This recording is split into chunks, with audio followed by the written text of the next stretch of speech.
This is the open edge for knitting. So to make this open edge, first of all, you see this is what the open edge looks like on garter stitch at the bottom here. And this top half is stocking knit stitch. So it has this little kind of lacy, or not, kind of a loopy edge. Well, it's you know, it's still firm, but it has a pretty edge. It doesn't have those bumps, you know, that you sometimes get on the edge, especially of garter stitch. It still does curl with stocking knit. So I'm going to show you how to do this open edge to begin.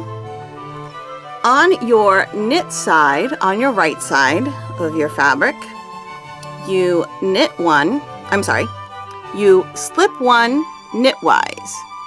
So insert your hook as if to knit, insert your needle as if to knit, and just slide it off. Slip one knitwise. And then you knit until there's just one stitch left. So we're going to knit until one stitch is left. Okay.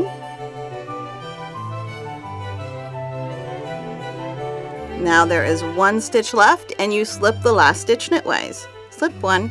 So you insert your hook, needle, as if you're going to knit, and you slip it off. Slip one stitch knitwise.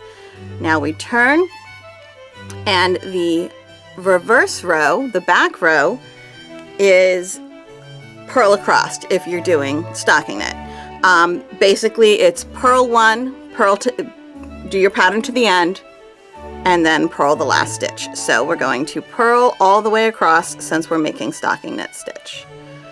So now again, that means that on your front side row you slip the first and the last stitch knitwise. Slip one knitwise, work in pattern until one stitch remains, slip last stitch knitwise.